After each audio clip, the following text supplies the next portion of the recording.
हाँ जी गाइस, अस्सलाम वालेकुम। जून 2021 के पेपर्स करने हैं आज तो। Let's start with variant 3।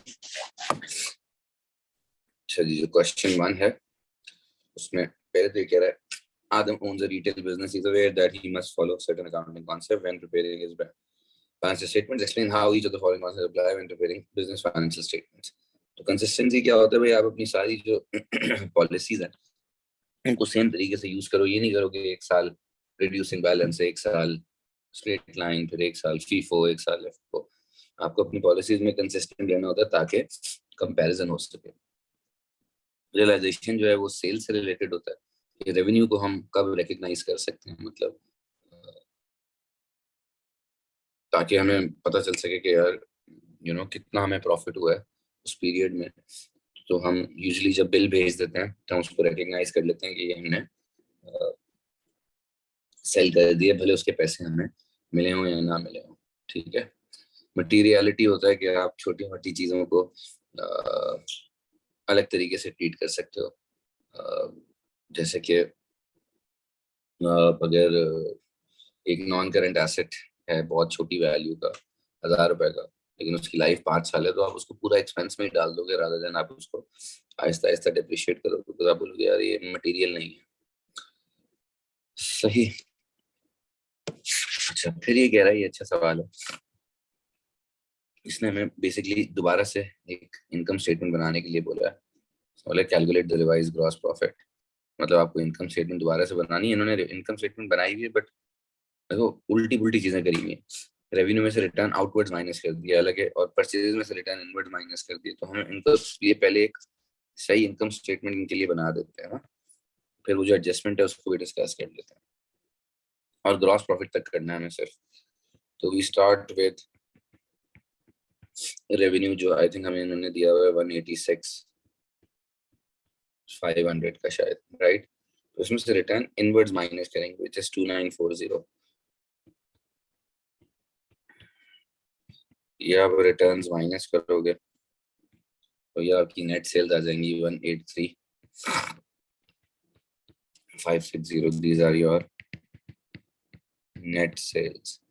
फिर आपको कॉस्ट ऑफ सेल्स इसमें से माइनस करनी है, तो उसमें you will have opening inventory. तो ओपनिंग इन्वेंट्री तो उसने हमें दी हुई है, हम वैसे ही लिख देंगे 14830। 14830 तबीयत खराब है। 14830। Okay, then we have purchases. Purchases भी उसने हमें बताई हुई है 93710। लेकिन अब परचेजेस में से हमें इसकी जो रिटर्न हैं जो उन्होंने गलती से सेल से माइनस कर दी थी वो हम यहाँ पे माइनस कर देते हैं 3180, जो परचेज रिटर्न है, रिटर्न आउटवर्ड्स। फिर कैरेज इनवर्ड भी है 730 का, वो भी ले लेते हैं। अच्छा, अब इशू है क्लोजिंग इन्वेंट्री का, क्योंकि उसमें एक एडजस्टमेंट दी हुई है, तो हमें यहाँ पे क्लोजिंग इन्वेंट्री लगानी है। ठीक है। अब वैसे तो इसने क्लोजिंग इन्वेंट्री हमें दी हुई है 12670। अब अगर कोई एडजस्टमेंट नहीं होती, ओके, तो मैं 12670 ही लिख देता। अच्छा, एक ड्राइंग्स भी करी है इसने ना क्लोजिंग इन्वेंट्री से पहले। हमें यहाँ पे जो उसने गुड्स की ड्राइंग्स करी है एडजस्टमेंट नंबर 1 में, वो लिखना भूल गया वो। ये देखो फर्स्ट इसमें लिखा हुआ है, तो 580 भी माइनस कर देते हैं। अच्छा, अब मैं कहना चाह रहा हूँ कि जो क्लोजिंग इन्वेंट्री है, वैसे तो हम डायरेक्ट यहाँ पे क्लोजिंग इन्वेंट्री लिख सकते हैं जो उसने वैल्यू दी है, बट इश्यू ये you have to adjust the closing inventory, because ये प्रूडेंस कॉन्सेप्ट की चीज है कि उसने आपको ये बताया कि क्लोजिंग इन्वेंट्री के अंदर ना कुछ आइटम डैमेज्ड है। सही है। और और वो कॉस्ट पे इंक्लूड हुए हैं। मतलब आपकी ये जो 12670 की इन्वेंट्री है, वो कह रहा है इसमें कोई 14 आइटम्स हैं $30 वाले। मतलब कि बेसिकली इसमें से अगर मैं अलग कर दूं तो 14 आइटम्स $30 वाले जो है ना वो 420 पे वैल्यू हुआ है। ठीक है। और जो बाकी आपकी इन्वेंट्री है, जो 12670 में से अगर आप 420 माइनस कर दें, 12670 में से अगर 420 माइनस कर दें, 12670 माइनस 420, तो ये 12250, ये वाली इन्वेंट्री आपकी बिल्कुल ठीक है। इसको कॉस्ट पे ही वैल्यू करना है। लेकिन ये जो है ना, ये कॉस्ट पे वैल्यू हुई है, बट हमें इसकी नेट रिलायजेबल वैल्यू देखनी पड़ेगी। तो इन गुड्स की नेट रिलायजेबल वैल्यू का मतलब होता है हम उसको अभी बेचेंगे तो कितने पैसे मिलेंगे। तो वो ये कहना चाह रहा है कि जो 14 डब्बे हैं इसमें से बेटा 6 तो बिल्कुल ही डैमेज्ड है, सही है, और वो तो सेल ही नहीं कर सकते, मतलब उनकी वैल्यू 0 हो गई है। और जो बाकी 8 बच गए हैं उनको हम $35 का बेच सकते हैं, लेकिन इनको रिपेयर भी करना है $56 पे।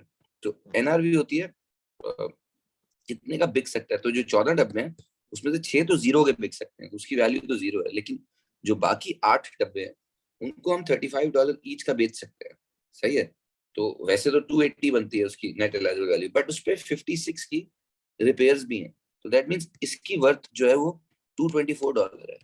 तो दैट मीन्स हमारे जो इन्वेंट्री बची है उसकी टोटल वैल्यू $224 है। ये जो 420 वाली इन्वेंट्री है इसकी एनआरवी जो है वो $224 है, विच बेसिकली मीन्स कि ये वाली इन्वेंट्री 224 पे वैल्यू होनी चाहिए और ये वाली इन्वेंट्री पूरी 12250 पे वैल्यू होनी चाहिए।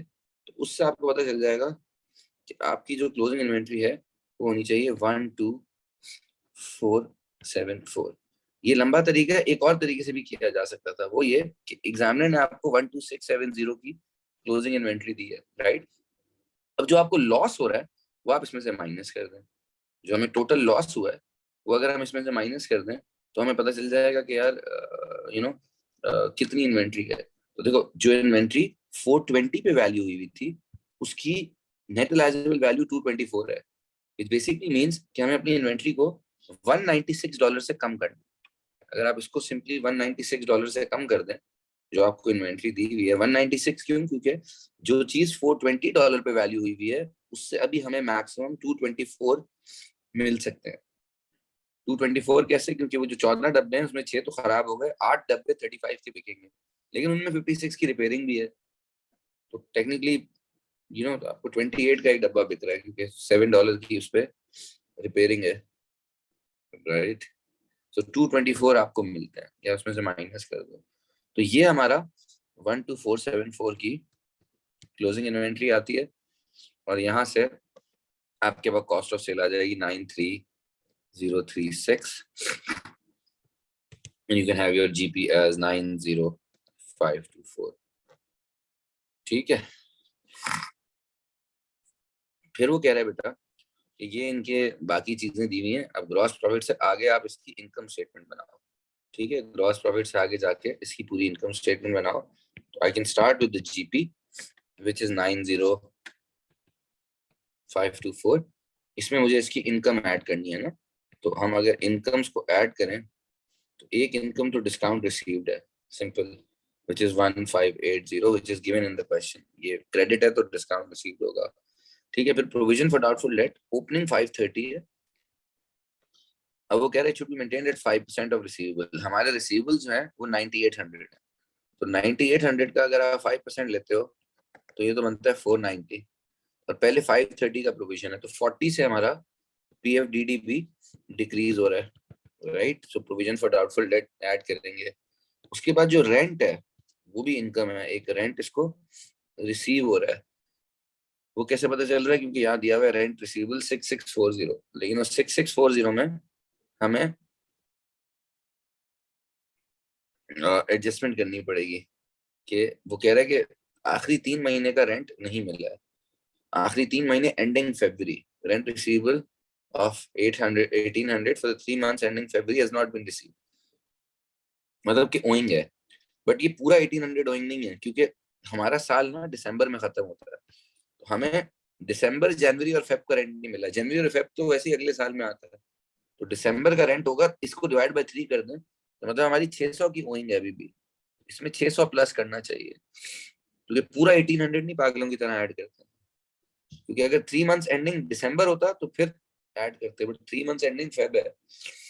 ओके, तो ये 7240 का हमारा रेंट रिसीवेबल है, ये 8860 आएगा, सही है। फिर आपके पास एक्सपेंसेस आ जाएंगे। अब एक्सपेंसेस में देखते हैं कि क्या कहानी करनी पड़ेगी। तो एक्सपेंसेस के अंदर एक तो बेटा इसके अच्छे खासे एक्सपेंसेस हैं, इससे there are marketing expenses, then office expenses, ये सब आसान पार्ट है वैसे। रिपेयर्स एंड मेंटेनेंस में आरएनएम लिख रहा हूँ, सही है। Then there is loss on disposal भी है, ये भी पढ़ लेंगे सब कुछ, मैं तो सिर्फ हेड्स बना रहा हूँ उसके। वेजेस एंड सैलरीज हैं, उसके बाद आपकी दो किस्म की डेप्रिसिएशन है, एक फर्नीचर की है, फर्नीचर एंड इक्विपमेंट की, और एक डेप्रिसिएशन बेटा प्रेमिसेस की है। तो अब मार्केटिंग एक्सपेंसेस जो इन्होंने हमें बताए हैं सवाल के अंदर, जो मार्केटिंग एक्सपेंसेस दिए हैं बेटा वो तो 4850 है, लेकिन उसने बोला है a payment of 2000 for a 500 which began in November was outstanding। तो हमने नवंबर 2020 का मतलब होगा बेटा कि 5 महीने की पेमेंट है, बट इसमें सिर्फ 2 महीने आउटस्टैंडिंग है, सारा 5 महीने आउटस्टैंडिंग नहीं है क्योंकि नवंबर दिसंबर। तो अगर आप 2 महीने आउटस्टैंडिंग करो मतलब 800 आउटस्टैंडिंग है इसमें, मार्केटिंग एक्सपेंसेस में 800 आउटस्टैंडिंग है बिल्कुल, क्योंकि divide by 5 multiplied by 2। Okay, तो दिस वुड बी 5650। जो 2000 हमने पे किए हैं वो 5 महीने के, जो 2000 पे करने हैं वो 5 महीने के हैं, इस साल में सिर्फ नवंबर दिसंबर आता है। अच्छा, ऑफिस एक्सपेंसेस में आई थिंक कोई एडजस्टमेंट नहीं है, तो वो 2950 मैं एज इट इज लिख देता हूँ।